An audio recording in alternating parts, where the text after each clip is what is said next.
panel of experts who will share their insights and strategies on preparing for, managing, and recovering from a hurricane as we build capacity in tourism resilience. Their expertise will guide us through an understanding of the complex dynamics of how hurricanes impact the different tourism and spaces, the different innovative practices that one can use to mitigate the impact of these hurricanes, and how best we can reduce the severity of the hurricane itself. So today we have a distinguished set of panelists. We have Trevor Moss from the Ministry of Tourism in Bahamas. He's the head of the Travel Compliance Unit. We have Ms. Amanda Charles, who is the head of the Sustainable Tourism Division at the Caribbean Tourism Organization. And we have Deputy Chair of the Jamaica Tourist Board and Managing Partner of Chukka Caribbean Adventures, Mr. John Biles, who will provide us some insights from the point of view of the entrepreneur. And we'll also have with us Minister Edmund Bartlett, founder and co-chair of the Global Tourism Resilience and Crisis Management Center. And we want to start now with you, Mr. Moss. Could you share with us some insights as it relates to your experiences, your challenges as it relates to managing hurricanes in the Caribbean? Thank you. Good morning. All right. Thank you very much, Professor Waller. I thank you for this opportunity to address the 11th Edmund Bartlett Lecture Series. And so here in the Bahamas, we are broken up into several categories. So here we are the DRM Authority, Disaster Risk Management Authority. It was previously known as NEMA, but we underwent a transition, and we are still in that transition phase. But the DRMA is made up of 17 emergency support functions. And our motto there is, we have one voice, one response with many moving parts. And that's the premise in which we operate. And so though we have 17 emergency support functions, we speak with one voice, with one response, and have many moving parts. And so within those 17 ESF, we have ESF 12, which is tourism.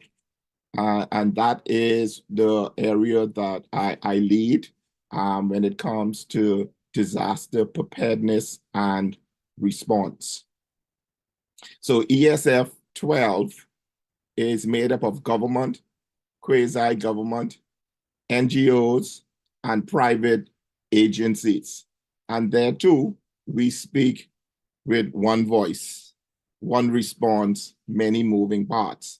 And so as we even drill down, we have the same premise that we operate in. So the role of ESF 12 is very different than those of the other ESF. However, the success of ESF 12 is to a large extent dependent on the other ESFs and agencies. And so here where we focus on our tourism industry and our guests, we require all of the other ESFs and agencies to lend us their support and expertise. So in consideration of a hurricane preparedness and response, the primary objectives of the Ministry of Tourism, Investment and Aviation, and thus ESF 12, is threefold. One, in collaboration with the Bahamas Hotel and Tourism Association and supporting agencies, the Ministry of Tourism is charged with the responsibility to ensure that the tourism industry throughout the islands of the Bahamas is equipped to effectively respond to and recover from the impact of a major incident. So it's more than just a hurricane. Any major incident, ESF 12, where a guest or the tourism industry will be affected and will be activated.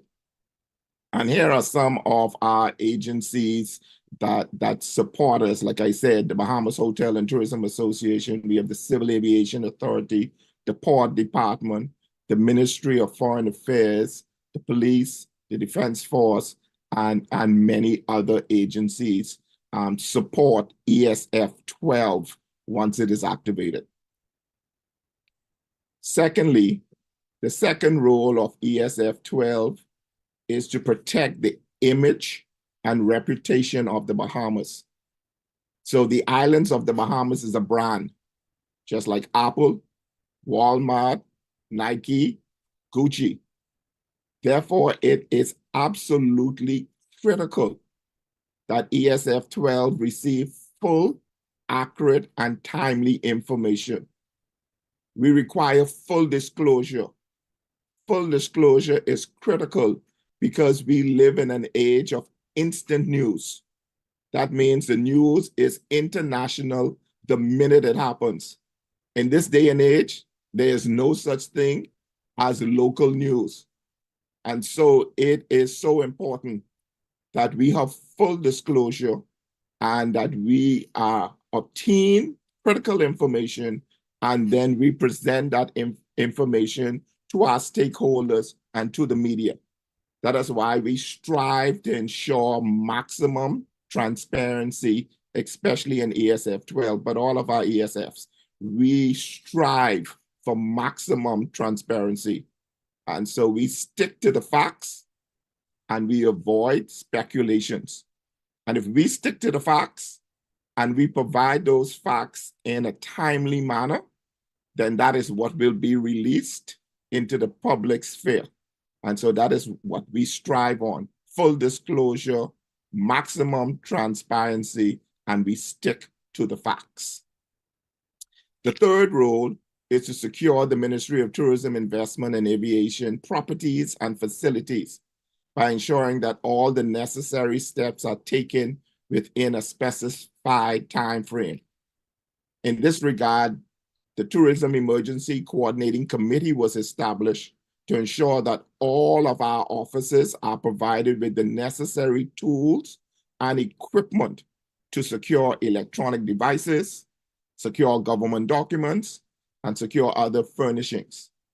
The committee is also ensure that all buildings are secure. That's hurricane shelters, secure elevators, turning off power, removing unnecessary signage, and the generators, bringing all of these things down and securing them in the event of a threat. The Tourism Emergency Coordinating Committee is headed by the Director General of Tourism, which today is Mrs. Latia Duncombe. So she serves as our chairperson for the TECC. And she also serves as the spokesperson for ESF 12. So she is the official spokesperson for ESF 12. Remember, one voice, one response, many moving parts. And so she will always be the spokesperson unless she is unavailable, at which time that will fall to me to represent her, unless she has left her deputy in charge. So here at ESF 12, we are a firm advocate of preparation and readiness. And so that is a key factor of ESF 12 also. So prior to an incident or prior to the hurricane season, ESF 12 will ensure there are satisfactory operational modes of communication and that they are maintained and that they are operational. And so we have several different forms of communication. between our head office and our satellite offices. We ensure that several different modes of communication are up and functioning at all locations. So as in the event phones go down, mobile devices go down, then we go to two-way radios. We also have satellite phones because, you know, the Bahamas is an archipelago, and so we're spread over many miles of water. And so we have to ensure that we remain in constant contact with our local, regional, and international offices around the world. We also maintain a database of all hotels and guest houses throughout the Bahamas and establish points of contacts to allow for quick access to key personnel. This listing is shared with all of our partners. And so that's already being done. We've already launched our annual hurricane kit. And so every year we produce a hurricane kit, which is shared with all of our stakeholders, our hotels, our guest our homes, our houses, they're shared with them in advance.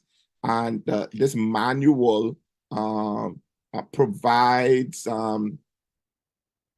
information that will assist our stakeholders. So it provides key points to be remembered. And so if a situation arises, they have the hurricane kit, they can open that. They will be provided with key points. They'll be provided with preparation tips in this manual. They'll be provided with communication plans. They'll also be provided with emergency contact lists. And so in the manual, they have all the numbers and all the agencies that they might need to be in contact with during an incident. Also in the manual, we have what we refer to as a hurricane impact damage assessment form, which is required to be filled out in the event of a crisis. And they provide this information, and the information they provide is on guests that are at their establishment and on the status of those facilities during and after a hurricane. And so we collaborate closely with the Bahamas Hotel and Tourism Association. And they too also release, prior to hurricane season, they release the BHTA preparedness plan and the updated insurance readiness and tips. And so they release that to all of their members and stakeholders. Hotels in the Bahamas have well-rehearsed preparedness plans should a hurricane threaten the Bahamas or their region in the Bahamas. So here, during an incident, if such an incident happens, the DRMA, or the National Emergency Operations Center, will be activated.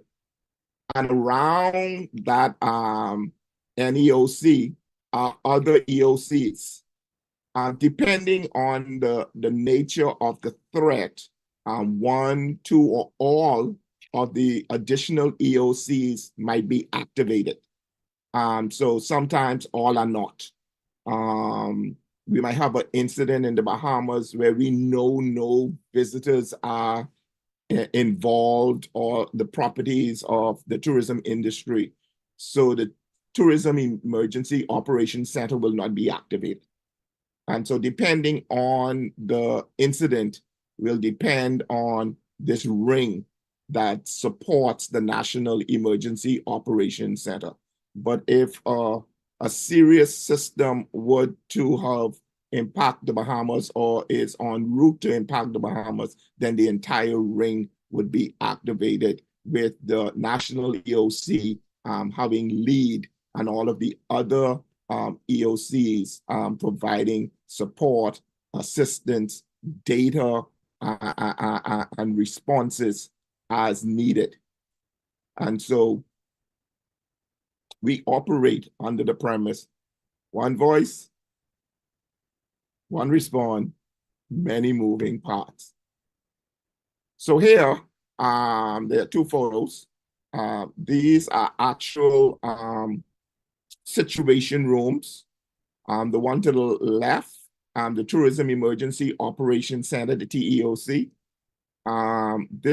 Both of these photos were taken in 2022 during tropical storm and then Hurricane Nicole. And so on the left-hand side, because we were partially activated, because here you can find the TEOC staff in the room. We monitor the system, the screen straight ahead, and then on the left-hand side, we have a direct feed to the National Emergency Operations Center. And so in the TEOC would be the Director General, myself, members of the Office of the Director General, the Bahamas Hotel and Tourism Association, the Ministry of Tourism, Communication Department, Family Island Development, Guest Services, Facilities Department, Aviation Department, and the Cruise Development. And so we all huddle together that we can respond as needed swiftly in the event of a crisis. At the TEOC, we hold at least 2 situation conference calls daily during an incident where we bring in all of our tourist officers, particularly those on the family islands, for updates and debriefings or briefings. And then on the right-hand side, we see the National Emergency Operations Center. And so in the back is our military, the Royal Bahamas Defense Force. And just in front of them, in the red shirts, is ESF 12 representatives at the NEOC. And they will be in total contact with me and the Director General throughout the course of the day and the course of the situation. So here too, as it relates to Hurricane Nicole, on the left-hand side is the Honorable I. Chester Cooper, the Deputy Prime Minister and the Minister for the Ministry of Tourism, Investment, and Aviation here in the Bahamas. And so during Hurricane Nicole, the Prime Minister was out of country. And so here he is in his capacity as the acting Prime Minister, addressing the nation and giving them an update on the impact of Nicole. Then the following day, I had to address the nation in the absence of the Director General because she was out of country. And so I addressed the nation, giving them a specific update on ESF 12s, cruise ships, airlines, and all of those entities involved in the tourism industry. And so we continually have updates and we continually have national updates. So in preparation for a hurricane, we deploy our military with supplies and personnel, and they go out to sea, and so that they can rapidly respond once the situation would have passed, not necessarily the Bahamas, but would have passed a particular island that would have been impacted. And so the Defense Force is sent out to sea to avoid the hurricane. And as soon as the all clear is given, they will make their way to that island to render assistance. And so we are at ESF 12, we are constantly in collaboration with our stakeholders and our partners. And so here, this is a photo taken after Hurricane Dorian. There we have members of the Bahamas Hotel and Tourism Association with other persons. And so we know that Dorian was a catastrophic Category 5 hurricane, the most intense tropical cyclone on record to have hit the Bahamas. But there was such a great outpouring of love and support worldwide. And so, you know, the Bahamas Hotel and Tourism Association jumped in, the Caribbean Tourism Organization, the Caribbean Disaster Emergency Management Agency, and the Ministry of Foreign Affairs, the Ministry of Tourism, and all of those persons who continuously come to the Bahamas and support the islands of the Bahamas responded in great numbers.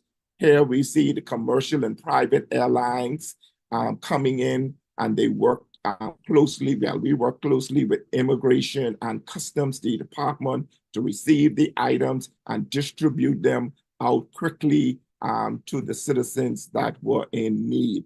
And then the cruise lines came in. I mean, even one of the cruise ships became a floating kitchen to lend their support, and so to the port department. And so we have a resilient tourism industry. We bounce back quickly. And so the people of the Bahamas, I mean, it was so heartwarming to see them assisting one another. I mean, it came to the point where we felt like we had more than enough of some things. And I mean, it was a great outpouring of love, everyone assisting one another in a time of support and rebuilding the Bahamas and our neighborhoods and infrastructure back to a place where the citizens can be proud of themselves and their accomplishments. And so we at ESF 12, we work closely, and that's where our success comes. We work closely with our partners. We work closely with the U.S.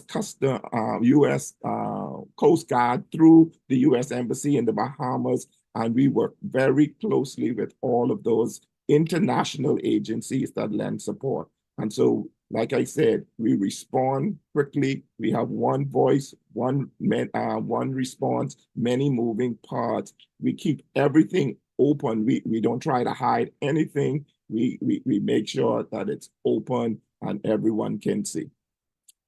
And I thank you.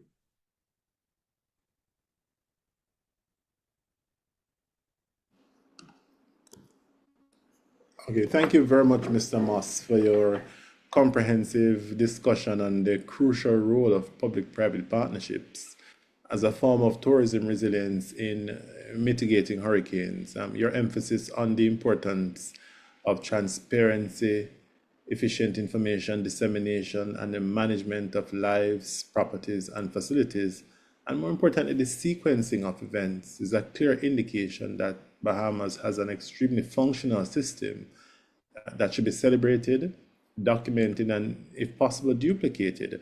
And that's what we're here to do at the GTR CMC, and that's the purpose of this event here today, to showcase solutions that can work. The point about branding, in such a time where image is important and communicating image is important, is a topic that not many persons speak about. But the difference in terms of persons' awareness or communicating to persons about spaces and places that have been damaged and those that are not damaged is actually equally as important as sharing information about how to operate in the space. And I think the CTO has played an important role in terms of crisis communication, and I think Ms. Amanda Charles has provided us some clarity elsewhere that I thought it was important for us to share here today. So, Ms. Charles, you now have the audience. Thank you very much. Good morning, and thank you very much to Mr. Moss at the Ministry of Tourism of the Bahamas. Indeed, it is original best practice that we applaud and highly commend. So, good morning, everyone. I extend cordial greetings from the Secretary General and Secretariat of the Caribbean Tourism Organization, really to share some insights as it relates to comprehensive disaster risk management, and resilience, and the role really of crisis communications and a strategic approach to ensuring quick response, and recovery. And I want to phrase my discussion in the context of CTO's approach to promoting sustainable tourism. In 2020, we undertook an exercise of updating the Caribbean Sustainable Tourism Policy and Development Framework.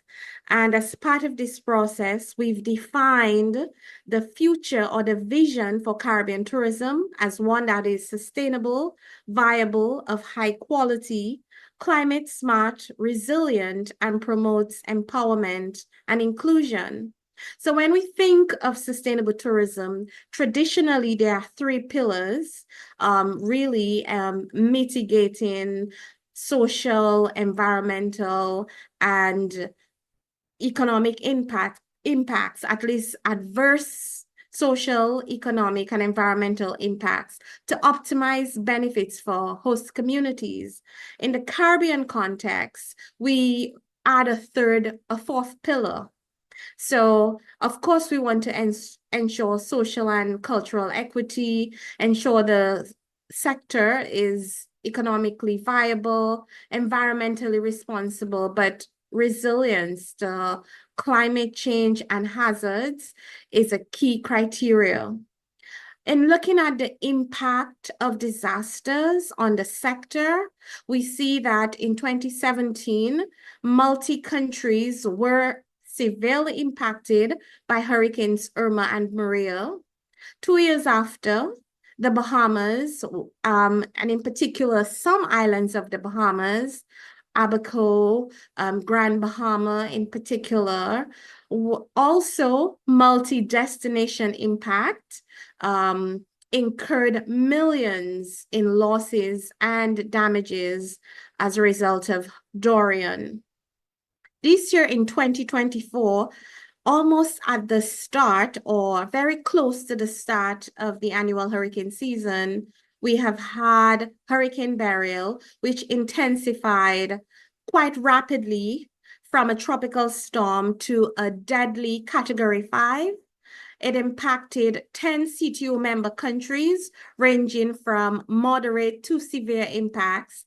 And the most devastating impacts were to Grenada and St. Vincent and the Grenadines, where at least 8 of the Grenadine Islands belonging to St. Vincent and 2 of the Grenadine Islands belonging to Grenada, Carriacou, and PT Martinique were severely impacted, and the tourism infrastructure in those destinations took a hard hit. So we see billions of dollars that could support perhaps our marketing efforts, our capacity building efforts as a sector, having to be diverted for disaster risk recovery. And one of the key learnings from the Caribbean Disaster Emergency Management Agency is that not every hazard has to lead to a disaster. We face a number of hazards, not only climate-induced hazards such as hurricanes and storms. There are other threats, including we saw last year, or well, a few years ago, St. Vincent had a volcanic eruption. We've had a number of countries, including Haiti, being impacted by earthquakes. And as a result, we live in a geographic space that is very beautiful, has an ambient climate, but we are vulnerable to hazards. And it's therefore impediment on us to ensure there are proper systems for mitigation, preparedness, response, and recovery. Key learnings from past hurricanes specifically: public and private sector collaboration is key at the national level. I was very happy to hear this in the previous presentation. And Mr. Ross also highlighted the need to disseminate accurate and timely information from a central source or a spokesperson on behalf of the impacted destination. At the regional level, CTO and our private sector partner, the Caribbean Hotel and Tourism Association, play a role in supporting impacted countries in collaboration with the regional PR council to support information dissemination. And there is also a sensitive issue. But in 2017, because so many countries were impacted, the general consensus was that the entire Caribbean region was devastated. And we realized that there was need to educate the international media and certainly the travel media of the geography of the region. And so while one or two or more countries may be impacted by an adverse event, in particular, such as a hurricane, there are others who are very much open and very much want to continue receiving visitors. In the context of, for example, St. Vincent and the Grenadines, currently, the Grenadine Islands have been impacted, at least 8 of the Grenadine Islands. Mainland St. Vincent is practically or moderately impacted, and so still in a state of readiness to receive visitors. And how do you really manage the need to support relief and recovery and, you know, donation drives, which is critically needed for impacted countries and territories, but balancing that with the fact that you are still open for tourism, and the very same tourism receipts can contribute to your relief and response, certainly recovery efforts. So that is a critical, sensitive area for consideration. And generally, to reiterate the importance of crisis communications, websites and social media platforms are so critical in disseminating information so that the impacted country can control the narrative. So some key recommendations. I was very heartened by the presentation from Trevor Moss of the Bahamas Ministry of Tourism. And I know that in addition to the Bahamas, Barbados and Jamaica have thriving tourism emergency management committees or tourism emergency coordinating committees. I believe this is what it's called in the Bahamas. This is a regional best practice that we continue to promote. It is also important to develop clear communication protocols and guidelines for visitors' safety and security. I will touch on that in a little bit more. Similarly, building intelligence networks for monitoring and communication. And we see that tourism has evolved. Persons are no longer staying only in traditional accommodation facilities. They are staying in the hinterlands, you know, they're staying in private homes. And as a result, governments now have to grapple with, and the tourism sector, what systems and processes do you put in place to ensure the identification of visitors and supporting their needs during times of crisis. And in that regard, crisis communications plan and strategy linked to the overall visitor management plan is a key recommendation.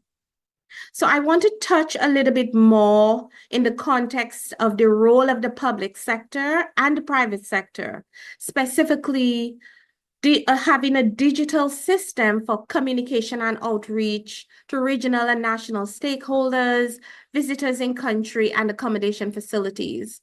So in the context of the sharing economy, what systems are in place or registries for accommodation facilities outside of the traditional accommodation sectors, which would be hotels and resorts that are licensed and registered and or are part of the National Hotel and Tourism Association.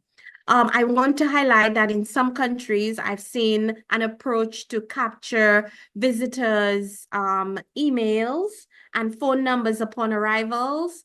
And I think this is a step in the right direction, but it is now that integration or closer collaboration between tourism and the immigration and port authorities to ensure there is a sound system for communication and outreach. Similarly, what is the protocol for the identification, relocation, and/or evacuation of foreign visitors?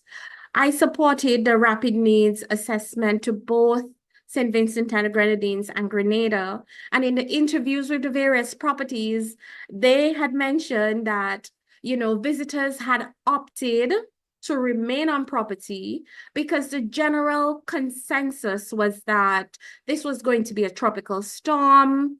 The impact would not have been so severe, and so the visitors did not necessarily want to interrupt their vacation.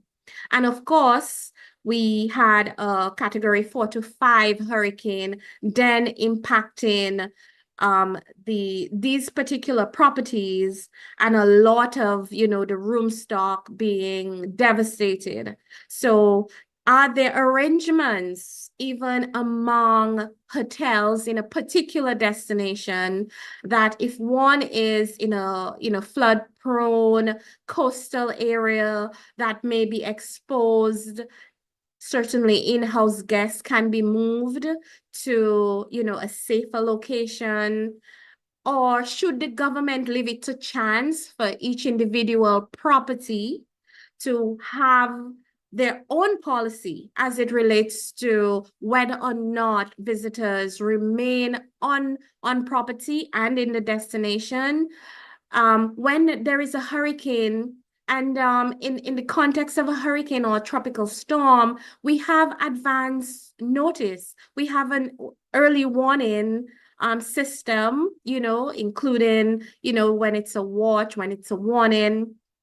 Unlike other events, such as a volcano or maybe even an earthquake, which is kind of immediate. So this is the question for governments to consider, that, and I believe that can be answered in collaboration with your constituents, the private sector. Certainly for the private sector, staffing issues is a key consideration because employees also have a responsibility to homes and family. And so, it's a risk to lives because tourism is about people, and the importance then of having clear protocols is important. I want to highlight that the sector also plays a key role in providing food, shelter, and supplies as needed. So my observation from previous post-disaster assessments, including in the Bahamas and Dominica, was that, oftentimes the hotel, for example, or resort may be more resilient than the average home of a local community resident. And so I'm very happy in the context of now St. Vincent and Grenada, where hotels are allocating a portion of their room stock to shelter residents. And this, is a key role for, I think, the tourism sector. We may have larger food stocks as well. And then, with the closure of the facility based on the level of damage and impact, we can support the community and recovery efforts. And I want to conclude just highlighting some efforts and initiatives of the Caribbean Tourism Organization, and that is across the disaster continuum to support resilience. So in the area of mitigation, we provide training and capacity building. We have an online disaster risk management course. It is quite comprehensive, and it is available for free for persons from our member countries, our 25 member countries. In terms of tools and resources for preparedness, we publish a quarterly tourism climatic bulletin. At the start of the hurricane season, we also hosted a hurricane preparedness webinar in collaboration with CHDA and the Caribbean Institute for Meteorology and Hydrology. We have an updated multi-hazard risk management guide for the Caribbean tourism sector. Actually, the online course is adapted from the guide. And we recently launched a crisis comms toolkit, and that includes a number of templates to support crisis communications. It includes a social media plan, guides and models for press releases. It really is quite comprehensive. That is available only to our government members currently, and we will be circulating information to provide access. Response, of course, we support via our various channels, mainly in terms of crisis communication, promoting or providing information on impact and recovery. CTO also plays a critical role in coordinating the PR Council, and that is comprised of the PR focal points and the external PR agencies as well of our member countries. And lastly, recovery. We continue to support fundraising efforts, donation drives, and we serve as the lead focal point for the sector as part of the Caribbean Disaster Emergency Management Response Mechanism coordinated by SEDEMA. And this is a snapshot to some of our resources. I would like to thank the GTR CMC for hosting this very timely webinar. And I leave you all with a quote from Elizabeth Riley, the Executive Director of SEDEMA, who regrettably could not be here today, but she said that ultimately recovery should seek to rebuild more inclusive societies and reduce vulnerability to future disasters. I believe we are always in a state of recovery, and preparing sort of for the next critical event that could impact, and having plans, strategies in place can help to alleviate the impact. And so a natural hazard does not always have to result in a devastating disaster. Thank you. Thank you very much, Ms. Charles, for the comprehensive and effective approach of the Caribbean Tourism Organization. It's clear that the emphasis on essential tools such as risk management, crisis communication, public-private partnerships, and the importance of planning. And also, I know you introduced a topic in terms of the role that digital technologies play, which was quite interesting because shortly after, I saw one of the questions that came in did ask about the role that digital technologies can play, and which particular technology would you recommend to help in terms of hurricane mitigation and management. So we can discuss this after, but it's quite commendable. Let's now turn our attention to an entrepreneur, someone who actually operates a business here in the Caribbean, across different countries. And John Biles, you're here today to tell us, how do you do it? How do you navigate the challenges that normally come with a hurricane? Mr. Biles? Thank you, Prof. Morning, everyone. Hold on one second here. I'm gonna just make sure I on the share screen.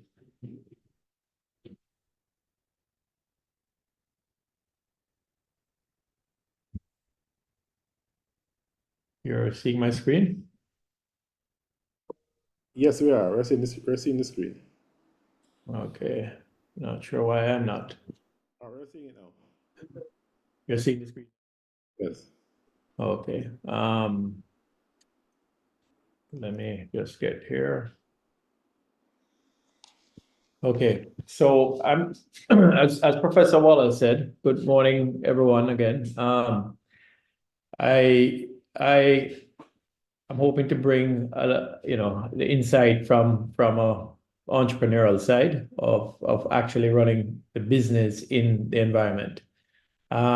Before I get into that, I want to say that we have a unique scenario in Jamaica where our Minister of Tourism, Dr. Edmund Bartlett, is very much a part and parcel of our what we call our inner team. So many times when there are crises coming or crisis upon us, he is very much a part of setting up, leading the task force, and driving the process. And that is extremely comforting and also helpful in the business of tourism. So I don't need to explain to anybody here about how many hurricanes we're expecting. So this has become a part and parcel of the environment we're in.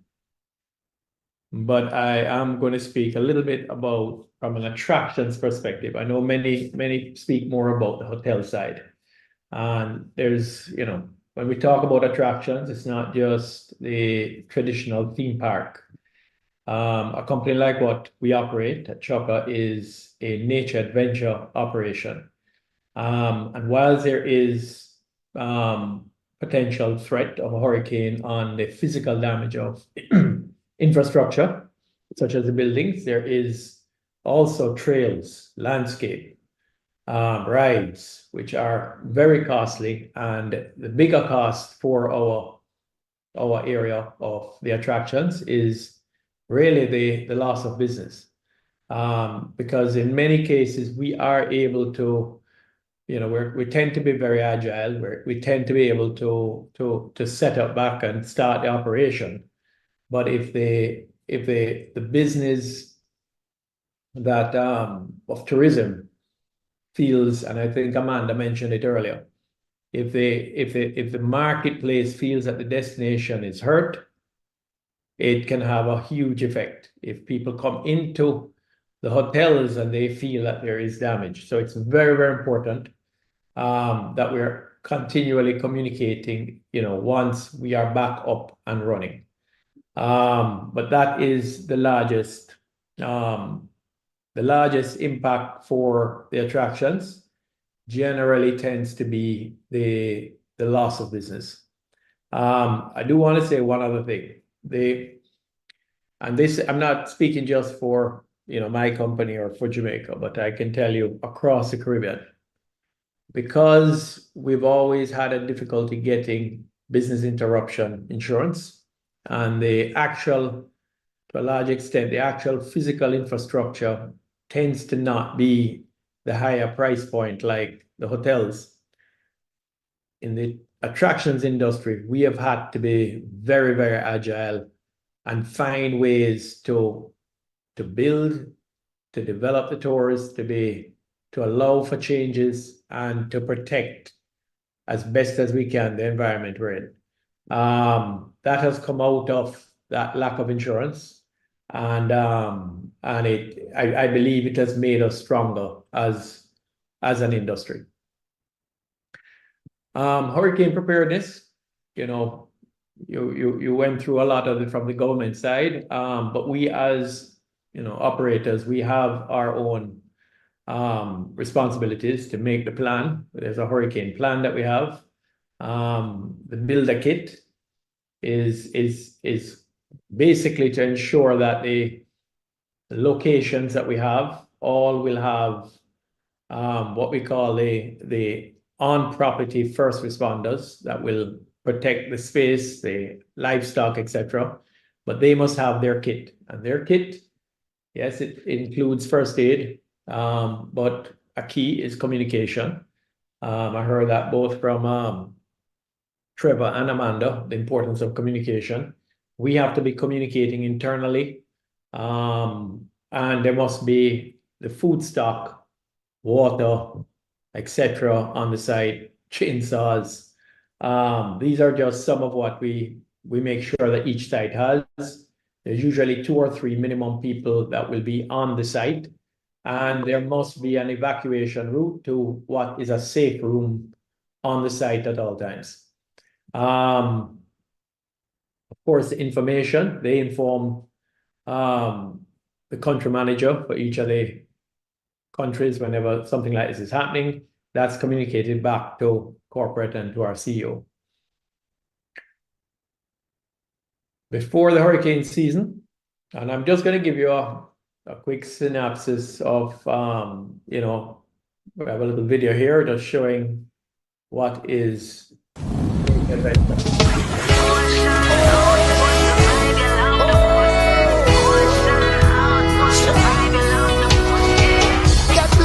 it's a movie, fruit ones and Jamaican rum. It's a movie, how she move me. I don't want the night to done. Let's go to paradise, be free and have some fun in the water. Feel so nice, celebration in the sun. Anything you want in, feel good, let's go outside riding.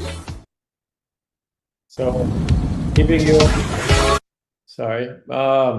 you a little outline of what the trails are, what the activities are. You can see a lot of it is out in nature. It's going through rivers, it's going along the beach. It's showing nature at its best in whatever country, whatever territory, whatever space within the country. And landscape is a critical component of what we're doing, what we're showcasing.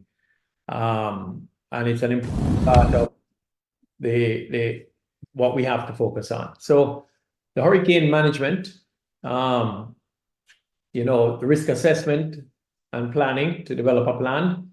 We all have a plan. Most operators have one. In fact, I sometimes think it's like muscle memory. Every time we hear there's a hurricane, it's just a automatic rollout of the plan, including areas like we discussed about the evacuation, safe rooms, the roles of the staff. You have staff that will be on site, but you also have the communication back and the way to communicate to staff that once they've secured their home, that they can get to the location as quickly as possible to come and help to get the site ready.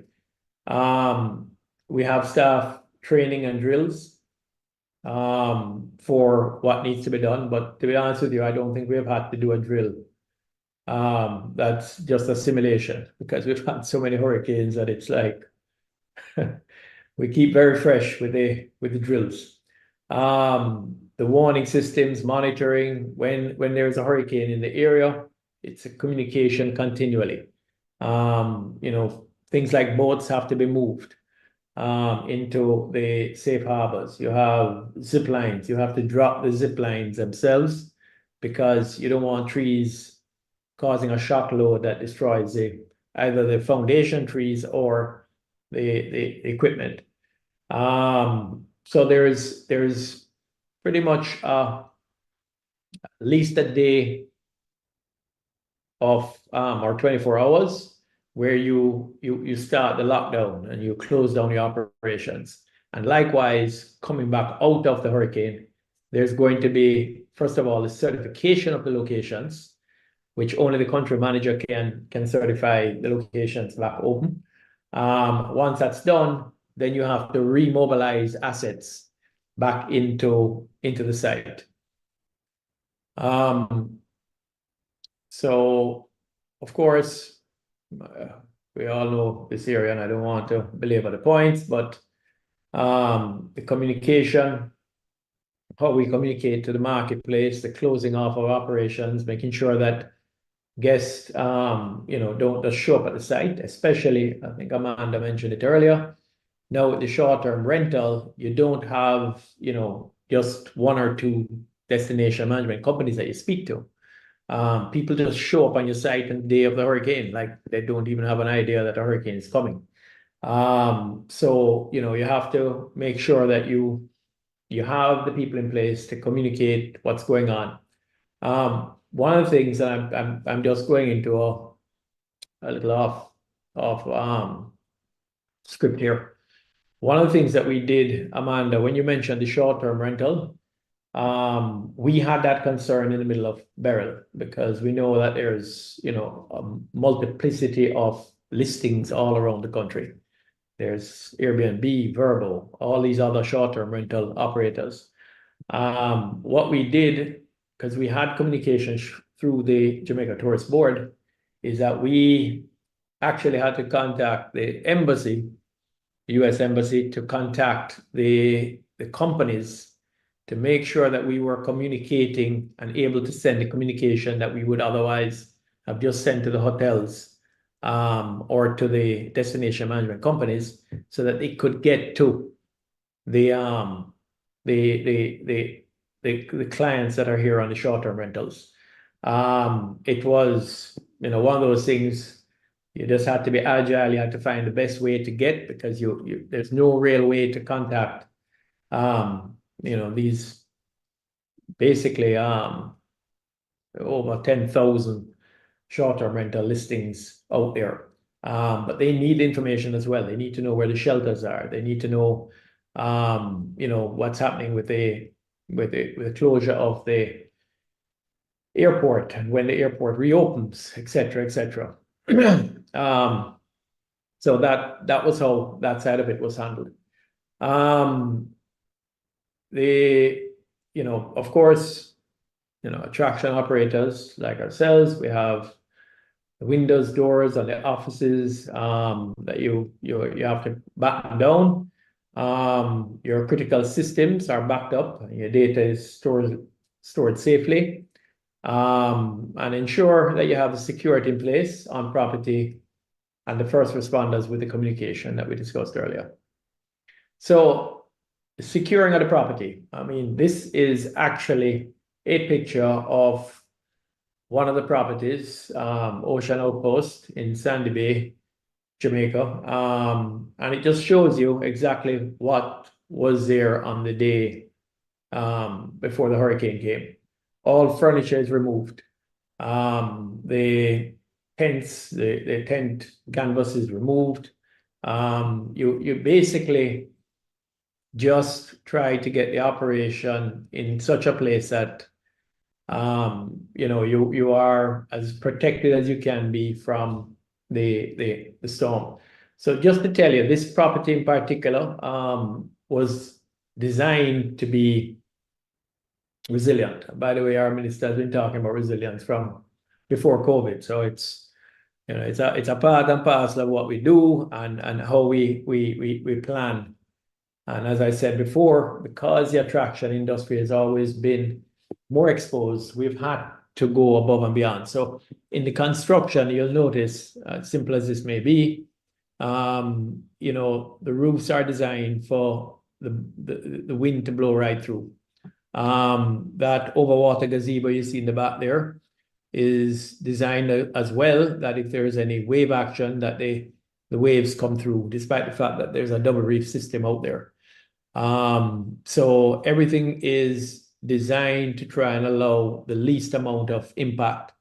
Whilst you may have, you know, built-in hurricane straps, the zinc is not bolted down. It's left so that it can fly to leave the majority of the building safe. Just to tell you, we don't have any communities close by, so for us it's the best approach with that. So that we can always put the zinc back onto the roof with the least amount of damage to the underlying infrastructure. We described the zip lines. You know, this is an overwater zip line. There's no trees in this area, but there are trees and areas that you go through. Otherwise, that had to have the lines dropped, etc.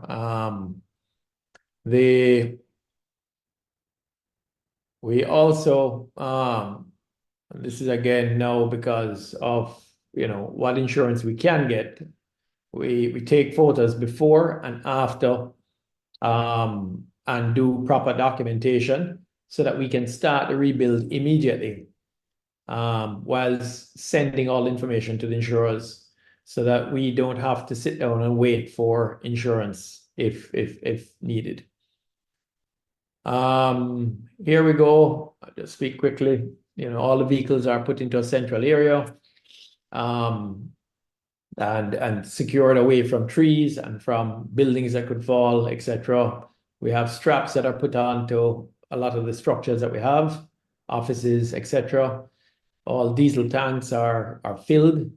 The generator is prepared with extra fuel in case we are going to need it for an extended period. This is actually the restroom area the day after the hurricane. And I put this here because unfortunately I don't have the picture of the trees that are around.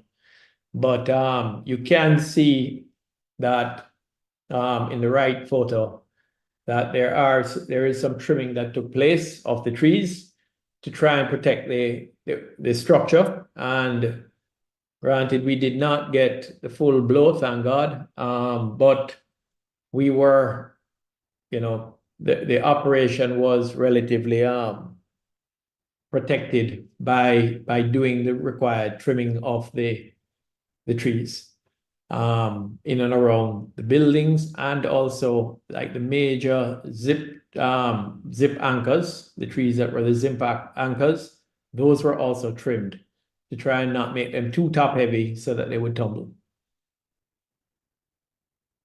I'm going to give you a little background on some horses here. For those who know, I'm a lover of this particular animal. But with the horses, you turn them out in the middle of a hurricane. You find an area that's open, you have proper fencing, no trees, and you let the horses go into the space. Horses are amazing creatures. And, when the hurricane comes, they group together, they make a big circle, and they just keep turning around in a circle. They put the young ones in the middle, and they share the brunt of the wind. So whenever there is hurricanes, you find like these circles that they make. They become like mud piles. And this is how they handle the hurricane. They find the safest spot on the open ground, and then they just keep turning in a circle. The picture down below is a picture of the horses in the field the day after the hurricane. Down below there where you see them coming up to the car. But horses, just like nature generally, gives us a lot of examples of resilience. Securing the boats and vessels during the hurricane, it's a matter of moving them to a safe harbor. We have quite a few safe harbors in Jamaica, and I know we have them in Turks. We have, also in Belize where we operate. So, there usually is an area that you can go and safely secure the boats, put in proper strong moorings. But what's critical is that you have a team there, and they have an evacuation plan that if things get in any way unsafe for them, they are to go to a safe room on the land, and they have a very clear evacuation route.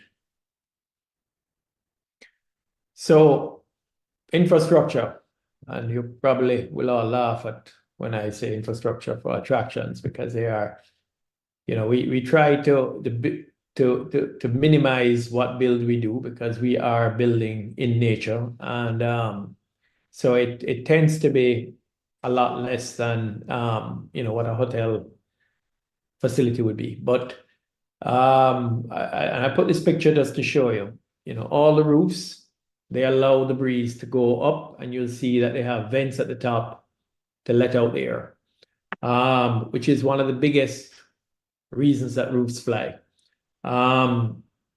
You'll see also the wall around the pool, a revetment wall, that was designed and as a requirement of our National Environmental Protection Agency, where you don't have a flat wall, but you have these massive rocks that dissipate the water if it comes in. So it's at an angle. You don't actually see the angle there. But this is all a part of the resilience, is accepting that you are going to have the storms, hurricanes, and other events. In fact, in February this year, we had a westerly high water storm that came in.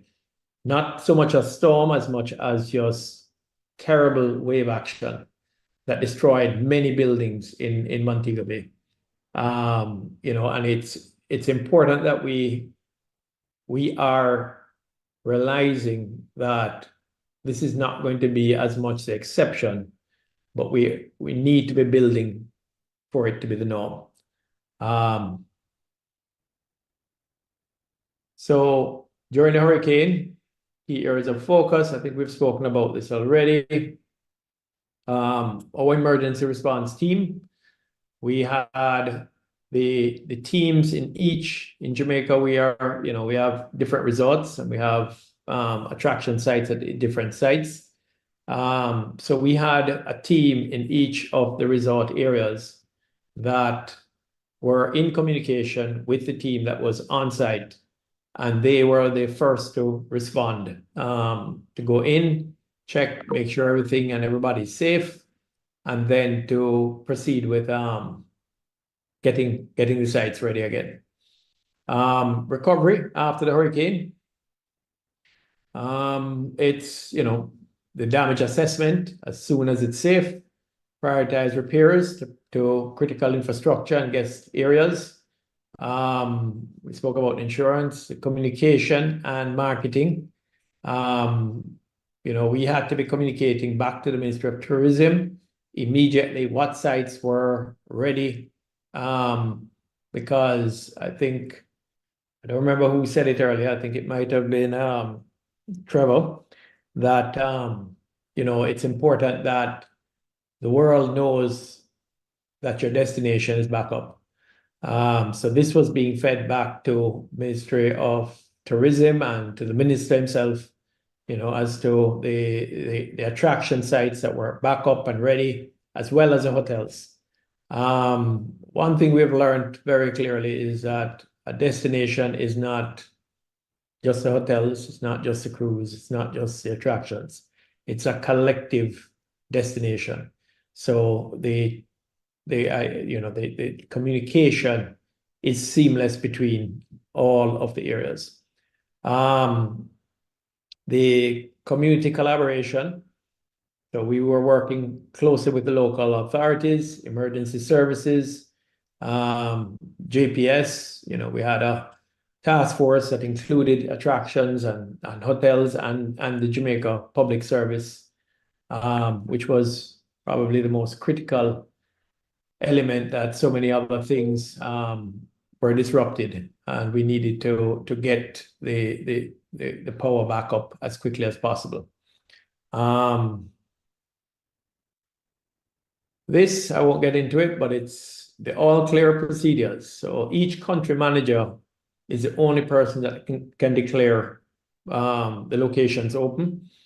So there's a whole process in dealing with that, and it touches every aspect of the country. So from the offices to the attraction sites, to making sure that we will be able to run, that staff are okay at home, and that we will be able to operate safely for the guests.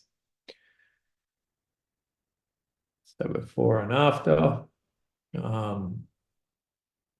The resilience building, we spoke on that, but it has to be what somebody in the industry said to me recently that, the thing about being in the business long enough is that every time there is destruction, we get the opportunity to build it better and stronger. And that's an ongoing practice. It has to be that, you do the postmortem right after, you identify the areas of weakness, and you build into the plans what you can do to protect the business. One thing I want to tell you is that, and I mentioned earlier about the double reef system that we have at that one site that I was showing you earlier. Coral restoration is going to be a key, because I'm relying on a double reef system, but some of the reef is dying.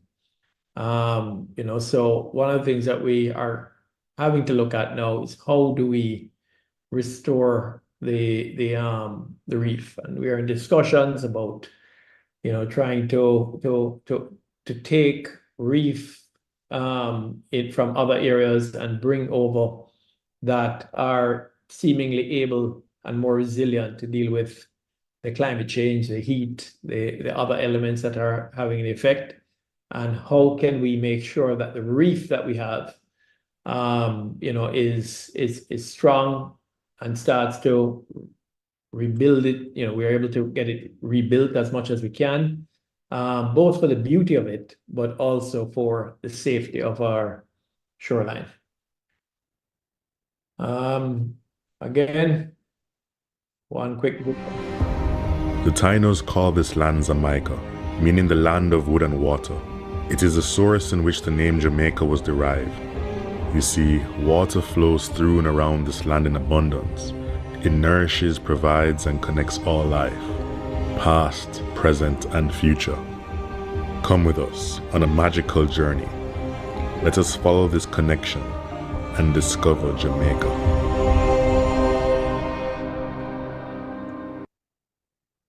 So, sorry. So, just to close off, I wanted to show, because we in the attractions, we are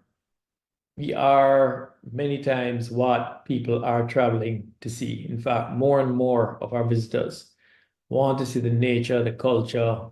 They want to eat our food. They want to meet our people.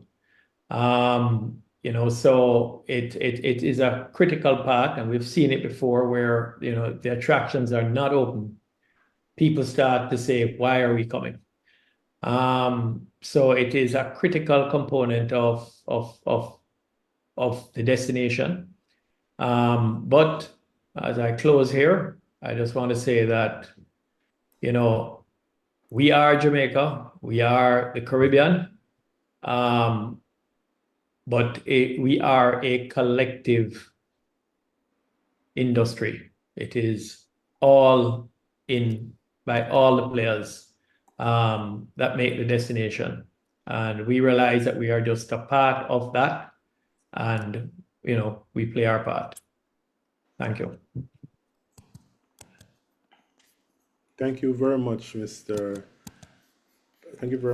Biles, for that practical and experiential presentation. The visuals that you provided really brought to life what tourism resilience looks like in action. And certainly the strategies that you've shared not only highlights the effectiveness of resilience planning, but also serves, or can be said to be, a guide for others in the industry, aiming to enhance their own preparedness. So your approach sets certainly a commendable example of about how businesses can thrive even in the face of various challenges. Minister Bartlett is still in his meeting, and as such still has not been able to join us as yet, but we can continue and hope that he does. We're just jumping to the question and answer section, and we have 3 questions so far.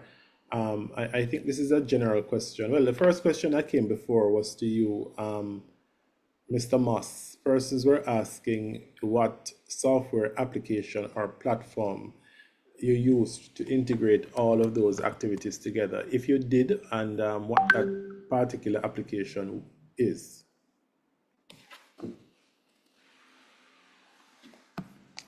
think your mic. Okay, go ahead. All right. Sorry about that. I actually didn't realize that we had a different time zone. So I had another meeting. So you could repeat that question. So they were asking, you were talking essentially about all of the different activities and how they're tied in and sequenced. And they wanted to know if there was one particular software application that you have that manages all of that. And if you do, what is this application? Okay, so the DRMA has a software.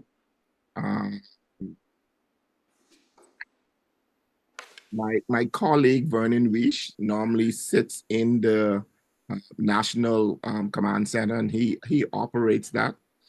And the light with me right now is not coming to mind, but I think it was something that was developed for us.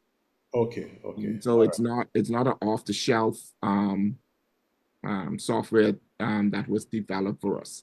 And then also with that, when we're talking about technology and all that, let me add that we also are part with the Disaster Aware Pro, which tracks hurricanes, tracks natural disasters.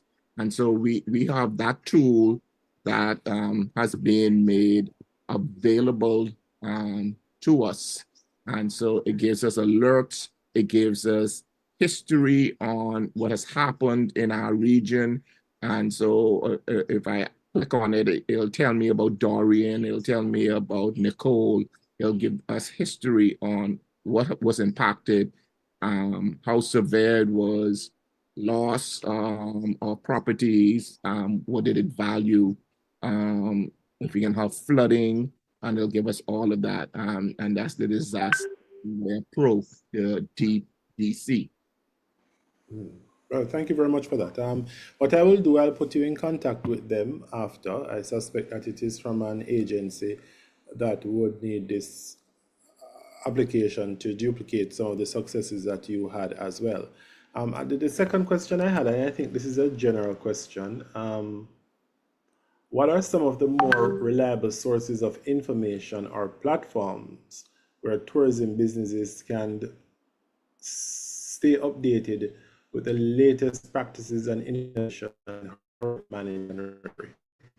I'll do that one maybe for the CTO, Amanda.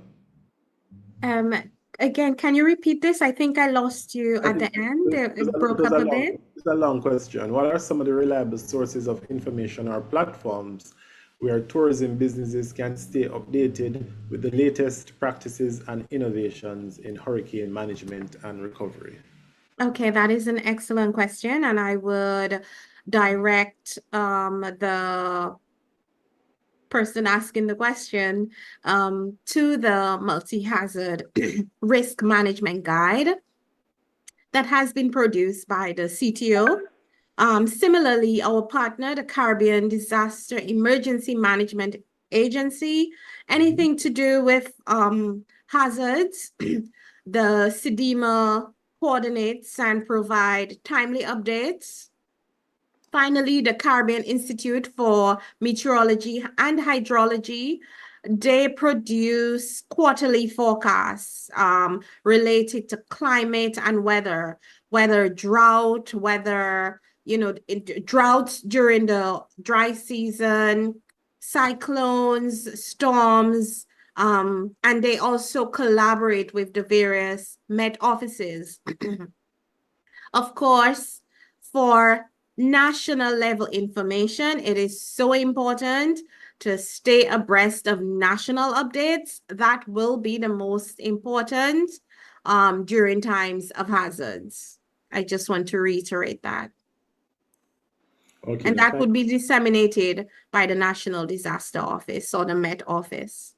All right. I may have to, because you went fast. I may have to just ask you to share that in an email or a WhatsApp, and I'll just disseminate it to the persons who registered for the event, because I suspect that I wasn't expecting that the long menu, which is fantastic because it goes to show that there are so many different resources that are there to help.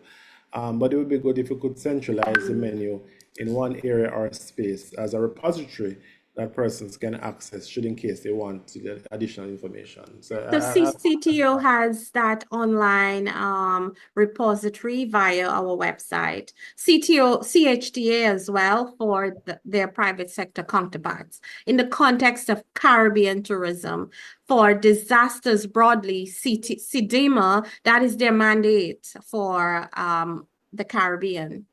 so you can go online and check the CDEMA website, Correct. the CTO website, the CHTA website, the GTR CMC website as well, because we do have Exactly. of solutions and tools. And of course, we just use the opportunity, since you're speaking, Amanda, to say that, the GTR CMC and the CTO are now working on a short course on tourism resilience as well, which would incorporate some of these solutions. I think this last question here, right, John, you're perhaps the only person who can answer this question. And the question is essentially asking, what's the one critical thing that a business entrepreneur will need to do in order for them to adequately prepare for or manage a hurricane? Just that one critical key ingredient. Well, that's a difficult one. So, Let me change it around. Perhaps the most important thing. well, the most important thing is to have your plan and execute it. So planning. Have that plan and execute it with your team. That's the most important. That's sound advice, actually. Planning and rehearsing the plan, doing your drills. I think a lot of companies have stopped doing. When I was growing up, we used to have these drills, and I don't see them being practiced on a regular basis. But these drills are important, for you to have an understanding of the process and the flow and the activities and how to refine the responsiveness to the crisis itself. So, it's sound advice, planning, and in some instances where it comes to drills. Let me look if there are any other questions. 1 minute. I will add one other point. Sure, go ahead. Any fool can learn by their own mistakes. Smart people learn from others. And there's more than enough experiences with the hurricanes throughout the Caribbean that can help us in incorporating, all the different scenarios into our plans. So it's good for us to have, CTO and to have this type of environment where we are sharing information as to, what can happen, and then, look at ways as best as possible to mitigate. I've seen. Thank you very much, John. I'm seeing two questions here. I'm not entirely sure who can respond to them. And these are questions related to financial support for recovery. Are there any regional support mechanisms for us to be able to access funds to aid in our recovery efforts? Amanda, I'm not John. I don't know if you or Trevor. I'm all ears. Oh. Well, I can begin at the regional level for governments that have signed on to CCREEF, the Caribbean Risk and Resilience Infrastructure Facility. Countries that have signed on get I guess, can claim, right? And they do get financial support. So, for example, I know CCREEF would have paid out several millions to St. Vincent and the Grenadines following the volcano. And I saw through a press release recently that 44 million was paid to Grenada based on their claim post-hurricane burial. Jamaica got just over $1 million, as well as St. Vincent and the Grenadines. So I believe it's based on factors such as drawdown, etc. But at the country level, certainly there is a facility, and I believe in the context of development banks as well, they support recovery efforts the CDB and others, again, you would have to be a member country. At the destination level or private sector level, we have the original best practice where some countries provide relief stimulus packages to affected employees and incentives such as concessions, and duty-free concessions and other, tax holidays, etc., to support recovery and rebuilding at the private sector level. So certainly, nationally and regionally, there are systems in place. Of course, if the person is a private individual, it would be more so the government, based on whatever funds they have raised through various means, that they then pass on to affected individuals and businesses. No, thank you very much. I think also, you're saying something, John? Yeah, I understand you have these government funds, etc. But as an operator, I don't want to feel like I'm in any way looking for charity. And if there was a way for us to, and I just thinking it through right now, we're able to come with a position that the governments take to say, all right, tourism has this benefit to the overall country. We don't need to be asking at that time, anything that you need for rebuild, you get concessions on. And one other side of it, and I don't know if we're in that space yet that we could do this, but if we could do some sort of a regional, and when I say regional, you could definitely include Florida and all areas that are hard hit by hurricanes with the devastation. Is there an ability now, and I would even say where we've gotten to a level of jointly looking at what we can do as a wider group to put in some sort of insurance that we can all pay into that gives the protection, to our counterparts in the areas. As I said, for the attractions, and I'm speaking now in a more narrow sense, the attractions really, it's about the business interruption. It's less about having the agility and the designs to be able to come back up. It's the loss of business when people do not come to the country. And that's not something unique to my business or Jamaica. It is across the industry that is to a large extent exposed to the hurricanes. Right, no, thank you very much, Mr. Biles. Minister Bartlett has been advocating for some time now about the establishment of a tourism resilience fund, specifically to help and support micro, small, and medium-sized tourism entrepreneurs in small and developing states who may not be able to access the resources that the medium and larger ones can, and the larger ones certainly. And it is certainly an idea that we have been advocating for a while now. And there have been some, to be quite frank, some movements in that regard, but negotiations are still ongoing and conversations are still being had as it relates to creating that fund to support MSMEs, MSMTEs in small and developing states. But it's something that is needed, and clearly I've seen 4 questions being asked about funding and from micro entrepreneurs just in the last 3 minutes alone. So it just goes to show you that there's a high demand for it and something that needs to be addressed. I just don't want you to limit it to the small and medium. No, certainly not. Not at all. Not at all. Not at all. Right, so it's access to all. All right. Now, thank you very much, everyone. As we conclude, and thank you very much, panelists, for taking the time out. Unfortunately, Minister Bartlett would have needed to have been here today, but can't.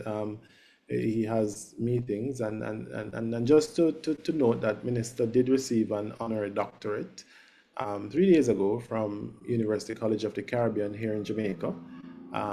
Great honor, congratulations, Minister. And I hear more to come, but let's wait and see.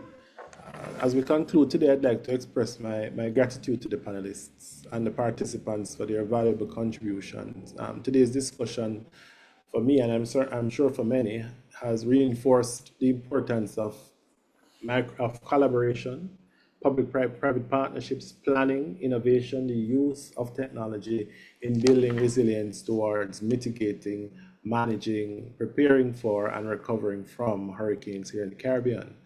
Let's continue this conversation beyond today, implementing what we've learned, sharing our best practices. We can exchange contact details among and between persons. I know, Trevor, that persons have an interest in the software application that you're using, so there's an opportunity there for intervention. Certainly together we can ensure that our beautiful region not only survives, but thrives in the face of future storms. Thank you everyone for your engagement today and your commitment. I'm Lloyd Waller coming from Jamaica. Thanks again, and thanks to the panelists. Have a fantastic day. You too, and thank you. Welcome. Thank you. Thanks, everyone.